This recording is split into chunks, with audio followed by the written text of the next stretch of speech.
Alright guys, I'm out here in the shop today. I wanted to show you something I came up with that I think will save you a lot of time. If you use a lot of these straps, these lashing straps, I use these to tie our kayaks down. And sometimes I can use up to 10 of these at once. We have 4 kayaks because my wife and I and my kids, we all fish together a lot of the time. So we take 4 kayaks with us. I've got kayaks strapped to kayaks and on top of ladder racks, and it just gets to be a mess because you got so many of these straps. And then, you know, I like to store them this way in order to make things easier when you go to load them and unload them and things. I have problems with my hands. I have worked with my hands most of my adult working life, and over time I've developed problems where I get cramps right in through here real bad, and numbness and tingling in my fingers. Sometimes I can't even feel my fingers. So rolling up these straps after a while of doing all that work gets to be a little tedious, and it bothers my hands quite a bit. What I thought I would do was show you how I made this strap roller and also give you some tips. A lot of people don't know how to store these straps this way. I thought I'd just show you how to do that. I did not come up with that myself. That's something I found myself online before in the past, and it's a good way to keep them. They won't come loose very easily, you know, so if you store them in a box or something, they're going to be fine. This, just as a tip, this is one of those old igloo type of coolers, and it has the top closes, and it's kind of a triangular shape at the top, so you can actually load this thing up taller than this a little bit in the middle, and it will close just fine. And it's a small, compact little cooler. So for me, this makes a lot of sense to store my straps in something like this because I carry so many. I can keep it in the truck all the time, and it doesn't really get in the way. It's so small. It's got a nice little handle on it for carrying it around, and it serves a dual purpose. If you needed a small ice chest for some reason while you're out and about, you could just take your straps out and use it as a small ice chest. Anytime you can have a storage box that could double duty and use it for something else, I think that's a good idea. So that's a tip there. Another tip is if you leave your kayak hanging off the back of your truck, you're supposed to have a flag on it, I'm sure in most states. Well, if you'll look at one of my videos, I'll put a link to up here in the top right hand corner on the info button. I'll put a link to that video where it shows how to make these fishing towels, and they've got a grommet in them. You can use those to actually clip onto your kayak, and that could work as your flag, and you can store that in a box with your wraps. By the time you roll the strap up, if you like to store them the way I do, it takes a while, and you've got to get it started without it coming unraveled on you. And this is doubled up. This is a 12-foot long strap, so even doubled up, it still takes quite a while to get it going. And once you get a good solid wrap on it to get started, then it rolls a little quicker as it gets bigger because it's taking up more of the strap at one time. And you can see it just takes a little while to do this, and I'm sure if you've done this, you know already it's a little time consuming. And if you have arthritis or if you have carpal tunnel syndrome or something like that, it takes quite a while to get these done, and then it bothers your hands on top of that. And if you've got a bunch of them like I do, it can really get to be a chore. So I'm just going to completely roll this up,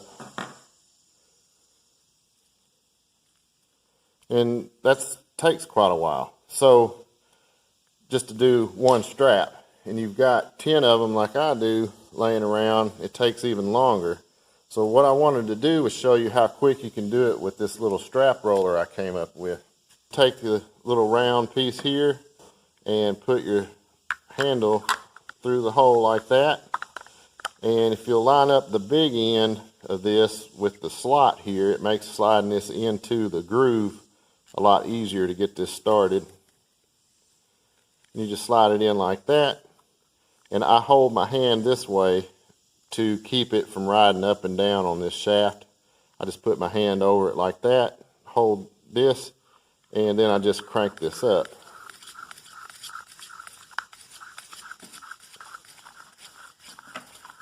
and there's the whole strap rolled up as far as it'll go. Then to get it off, if you need to tighten that up, and you can just kind of push down to level it out some. Then when you get ready to complete this, you just slide this out, and there it is, completely rolled up. Then you've got your roll, and all you do then from that point is just complete it by putting this in through here.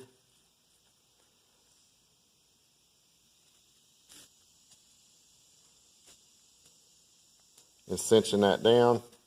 Then you got a nice compact little roll, and that is a whole lot faster and a whole lot easier on your hands. So what I want to do in this video is show you how I do this, and I will probably show you, in case you didn't know, how to get it to come out this way, where you can just cinch it down on itself and it will hold together pretty well. I mean, it would take, you could get it out, but it would take quite a bit of doing to do that. If it's just in the truck and it's being tossed around, you're probably not going to have any problems with it that way. So let me show you how I made this thing, and I think what I'll do is I'll just build another one. I've got enough stuff here to build one more, and I'll just sell it on my eBay page in case somebody doesn't have the tools or even want to mess with making one but would like to have one. I'll put a link in the description. If you want to buy this one that I'm making in the video, I'll sell it to you and ship it to you, and you could use it that way. But I really wanted to show people how you make this, and I want to show you in a way that's fairly easy to do. I'm going to do my build with tools I have, and I have a lot of tools that people don't have access to. I will also give you some solutions for doing this with hand tools as much as possible. You're going to need probably a drill at the very least, and some drill bits and things. You really don't need a lot of materials to make one of these. What I used here was a 3-inch cap, PVC cap. I found this one, I believe, at Home Depot, but Home Depot or Lowe's or any local hardware store that carries plumbing supplies will have something like this. This isn't a real thick PVC cap. It's for low pressure hoses like sewer drains and things like that. So it's not a Schedule 40 pipe. It's a lighter duty one. Really anything you can find that is big enough for your roll to fit in will work. So what you'll want to do is measure the rolled up part of your strap, and I can see that this one's well under 3 inches. It's maybe 2.5 at the most, and just make sure that it will fit inside of this cap. And I've got plenty of extra space on this one, so 3 inches is what I chose to do this with. And this cap, as you can see, has a lot of raised lettering and things on it. I chose to remove that on mine, and I did that with a lathe, and I know that most people don't have a lathe. So if you want to do this another way, if you want to get rid of that lettering, I really don't think it would get in the way. My concern initially was that as you crank on it, it would hit these letters that are raised and stop. But in reality, when you start cranking on it, if it's even not touching that completely, if it's got a little gap there, it's not going to hurt anything. So you don't have to have it butted right up against that if you don't want to. I chose to remove the lettering on mine with the lathe. And what you can do if you want to get rid of these letters another way, and it's not quite as neat or simple, but it's effective, you can lay this cap down on a sheet of sandpaper and just work it back and forth in a figure 8. That will keep it flat, and it'll eventually wear down those letters to where it's flush with the cap itself. So that's a different method of getting rid of those letters. I also chose to cut the slot in this one with my table saw, which is dangerous. I have a jig set up for doing things like this for my table saw, so I wouldn't recommend that unless you have some way that you can hold this down to where it cannot move from side to side or front and back. It's locked down so it's not going to fly up and hit you as you're cutting it. But I chose to use a table saw because the blade width is about the width I wanted for my slot there.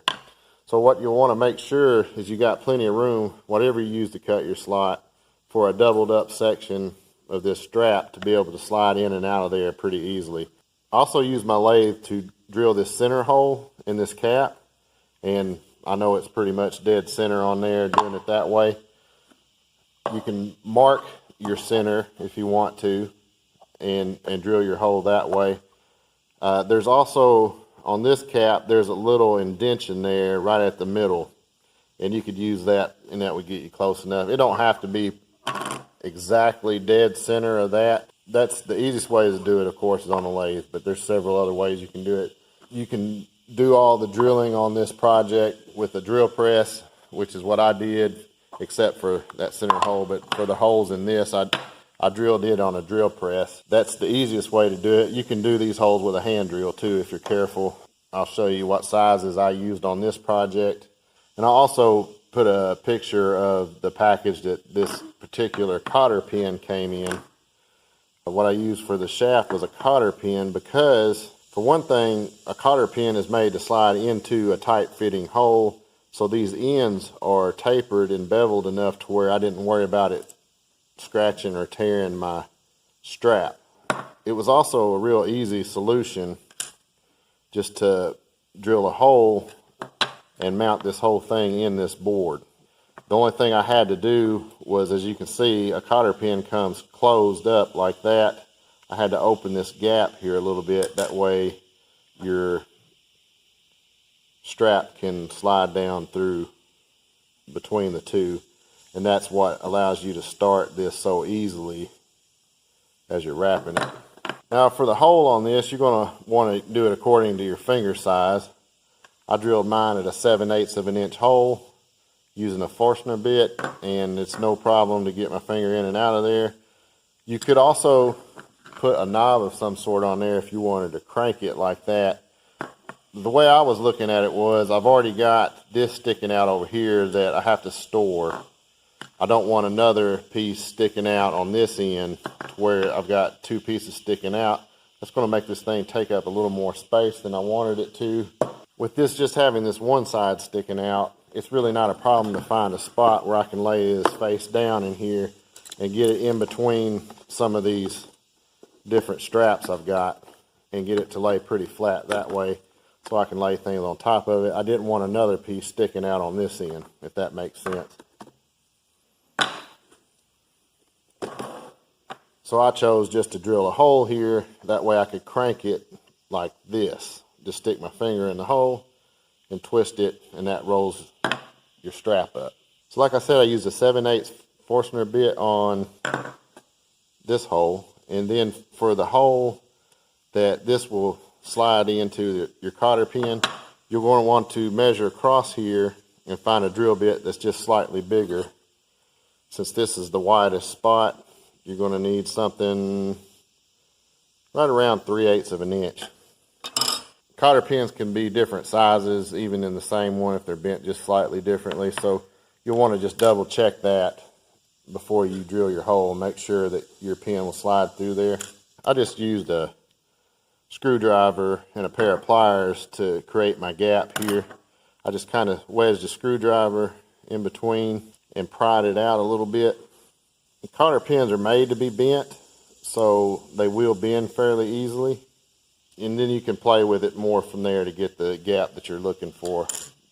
But that's how you get a little bit of a gap here. As you can see, I spent a little more time on this one, and I'll do that with this one too before I actually put it together. So you'll get you a little gap in your cotter pin, drill your hole, and then I use JB Weld steel stick epoxy. It's just a 2-part epoxy that is a putty.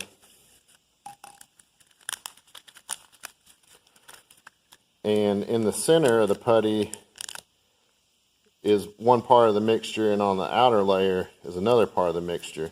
And the reason I chose to use the putty epoxy is because I could knead it by hand to mix it together and put it through the cotter pin here. I just kind of rolled it like you would Play-Doh or whatever and stuck it through the hole, and then kind of molded it around here, pushed it down in my hole, and then it bonds to this cotter pin, and it also bonds to the wood, so this can't twist and turn in here. So using the putty epoxy, it sets up quickly, but it's also really thick to start with. It's not a liquid, so you can get this fairly straight up and down in here. That way it's not cocked to one side or the other real bad.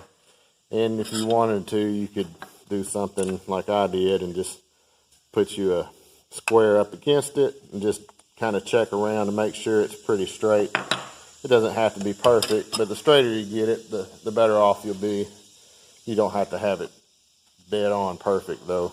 That's how you get that in there. I'll put another one together, and then you'll either be able to make your own, or if you want to buy this extra one I'm making, we'll put a link again in the description, and you're welcome to do that.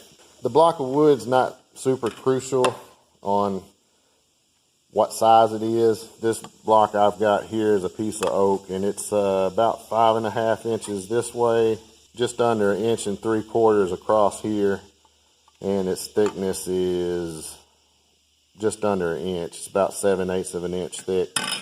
That was just some scrap I had laying around, so I cut it up into pieces. You can see it was used for something else already. I just had this here, so it has a hole in it there, which this piece I had did too. It doesn't hurt anything. One thing I forgot to mention earlier is that I cut this PVC pipe cap down just a little bit shorter than what it was. So you can see this is the one I haven't done yet, and it's a little shorter than the other one. The reason I did that was because the straps I use are a 1-inch wide strap. So I wanted it to where if I put my finger across it, like I was showing you earlier, to roll it up, that my finger would actually touch the strap as it was winding up. That way it can't move in and out as you're wrapping it and make for an uneven wrap. So I will also be cutting this down some in size so that it will work better with a 1-inch wide strap. And I'm in here at my lathe now, and I'm going to start by removing this lettering. First I got to get this label off of here, and then I'll remove the letters on this cap with my lathe. Again, you could remove those letters with sandpaper if you wanted to do it that way, or any other number of ways. You could grind them off, or however you want to do it. A belt sander would work really well also.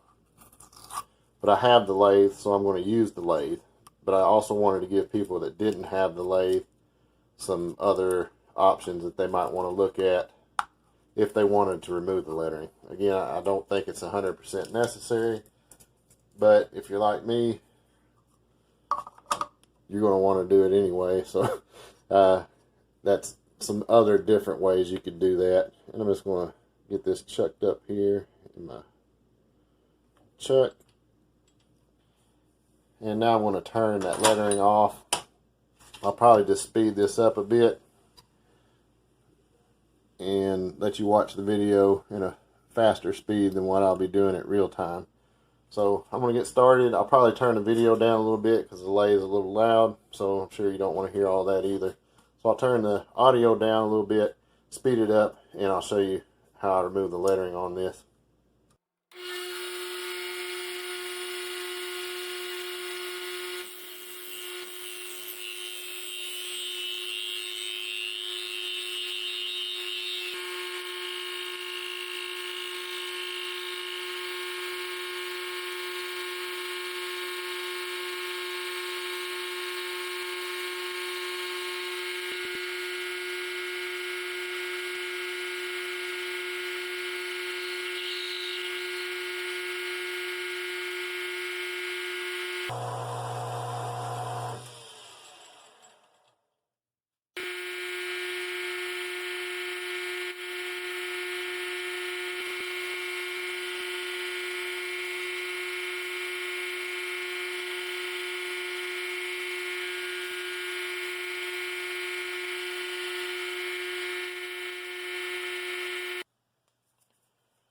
Now I'm also going to go ahead and drill my hole in the center here.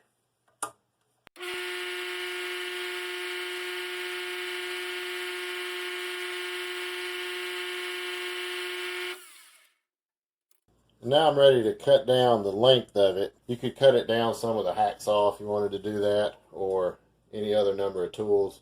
A Dremel tool, you could probably even do it, and then just sand it down flat, kind of how I told you could sand the backside. You could do it in a figure-8 motion on a sheet of sandpaper and get it down that way too.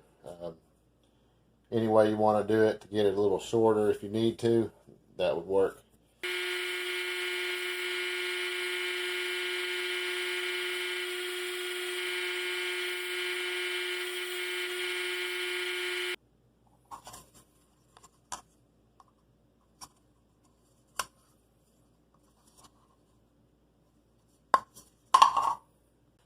Alright, what I'm doing to cut the slot on this one is just to scratch it in with a sideways mounted parting bit. The original one I cut using a table saw. With that method, you have to cut it first and then come back and cut off some of the excess length because the blades are so wide that as you cut through one side, it starts to hit the other side a little bit. On this one, I wanted to try to scratch it in with the parting blade on this lathe and make the groove that way. Now, if you don't have a table saw or if you don't have a lathe, what you can do instead is use a Dremel tool or possibly a router or a hand saw, which would work just fine. You could use a hand saw like a hacksaw or something with a wide enough blade that your straps will fit through the gap you create. As long as you got that, everything else will be just fine. How you get the slot in there is not that important. This will go pretty quick doing this. If I was trying to do this on metal, this would take a while, but since this is plastic, it cuts real easy. And I can take a little deeper cut doing this than I would be able to with metal. So just a few times back and forth here will create a nice slot for our straps to fit in. And I'll probably have to clean it up a little bit with a file to deburr the edges.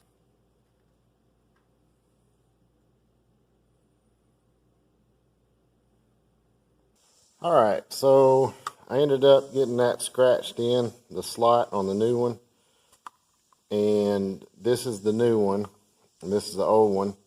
I cut the old one on the table saw. This one I cut with my lathe, scratching it in.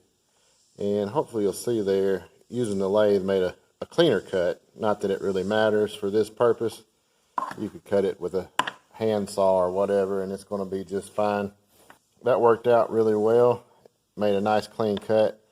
And again, what we're looking for there is a slot that's wide enough to fit the double up length of your strap. So you'll have to adjust your cut width according to that.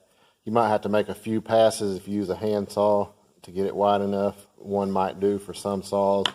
If you use a hacksaw, you'll probably have to make a couple of passes and clean it out with a file.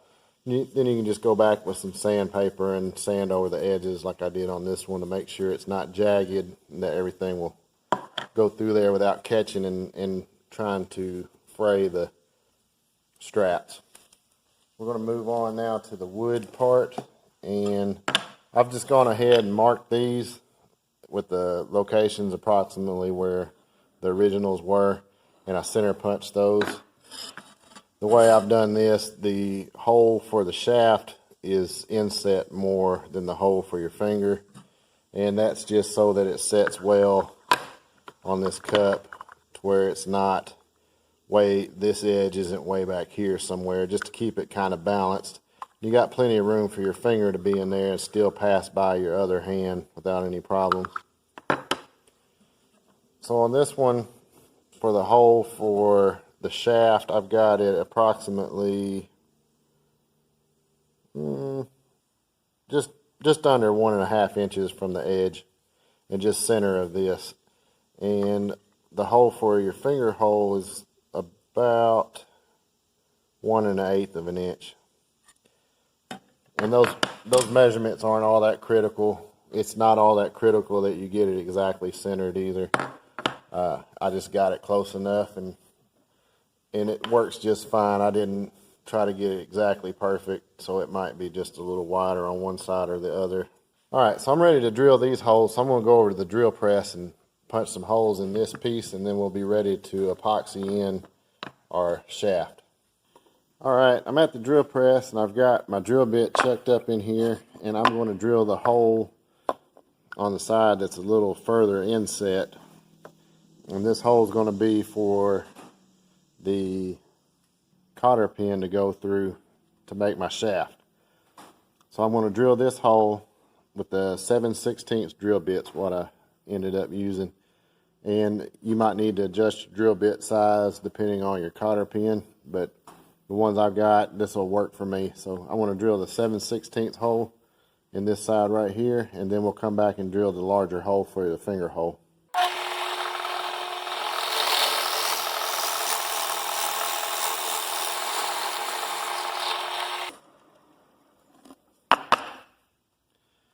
Then you'll just want to round over these edges with a little sandpaper so it doesn't stick up.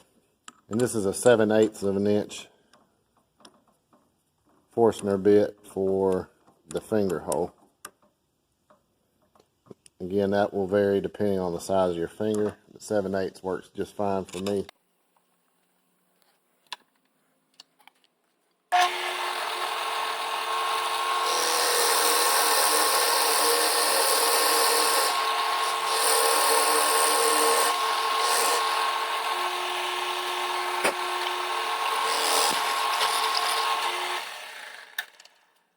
Alright, to do this part of setting the cotter pin into the wood, I'm going to make sure that my cotter pin fits in there without any problems, which it does. I'm going to use the JB Weld steel stick, epoxy putty, a single blade razor, and I'm going to use this small square just to help me make sure I get it pretty straight in there. And I've got a rag with some denatured alcohol that I'm going to use for cleaning things up. And I'm going to go ahead and put some of that on this rag so I'll have it ready to go. That'll help you get the epoxy off your fingers. It'll also help clean up if you get a little epoxy where you don't want it. So I'm going to go ahead and take some of this epoxy out, and I'm just going to pinch me off a piece. And I'm going to mix it up until it's all one consistent uniform color. And you just do that by kneading it like dough almost back and forth, and that will mix the epoxy together. And it doesn't take too long to do this, and the epoxy sets up really quickly. So once you get it kneaded together, you're going to want to work in a pretty timely manner. I think I've got that pretty good. Now what I want to do is roll this into a ball and then roll it out like a snake or a worm. And I'm going to put that through the cotter pin. And then I'm just going to roll it up in there, something like that. And I'm going to kind of form this around this cotter pin.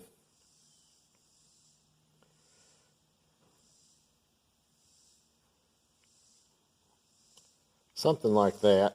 And then I'm going to roll this out so I can get it through my hole here without any trouble. I think I need to roll it down a little more.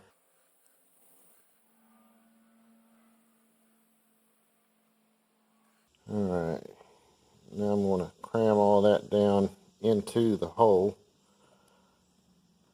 And we'll remove some of the excess I've got here and make sure it's completely full on the back side. You can take this stuff off. It's a lot easier to put it in now than it is once it sets up.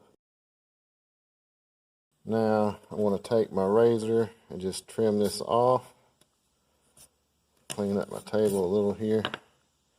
Push that down and make sure that that cotter pin's in there good. And I want to go ahead and wipe my fingers off a little with this rag with the alcohol on it. Because this stuff gets sticky and it sticks to itself. Now I'm just going to take this razor blade and trim off some of this excess putty. Remember, you got to work fairly quickly on this or it'll start to set up on you. And I'm also going to try to get it centered a little better in that hole. And you're going to want to clean out in between the two halves of that cotter pin too and get the putty out of there while it's still not hard.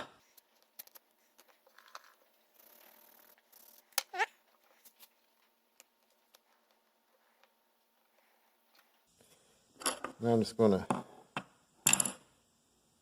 check this and make sure it's sitting in there fairly straight. It doesn't have to be perfect. And you might notice too that one side's bent a little more than the other on the cotter pin, so Like I say, this doesn't have to be perfect. You just want to get it fairly close to being lined up right. All right, now I've got that. I'm going to let that sit there and dry for about 5 minutes before I clean it up any more than what I already have, because I don't want to move it around too much now that I've got it where I want it.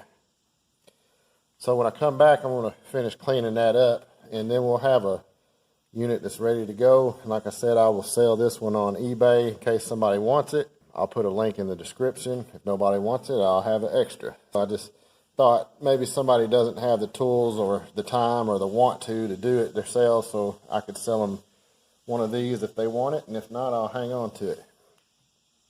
Okay, this new one's all ready to go, and it's probably a little nicer than the first one I did, but the slot came out a little better on it for the strap to go through.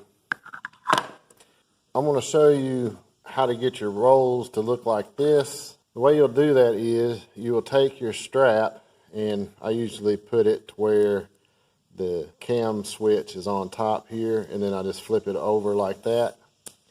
And you want to keep this straight, so I'm just holding it in my hands like this so I keep this other end lined up with that one.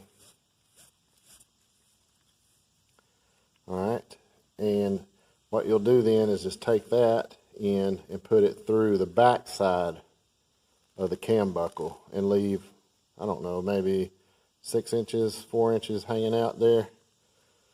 Then you will take the whole cam buckle and put it with the switch side up and let it lay on the floor. This is the switch side was up this way, and I'm just going to pull this till I get to the end here. I'm going to put the roller tool together. I'm going to slide the strap over the long end of the shaft and drop it in to the slot just like that. And now I'm just going to roll the handle towards me over the top. So if you're looking at it this way, it'd be going counterclockwise. I'm rolling the handle towards myself over the top here.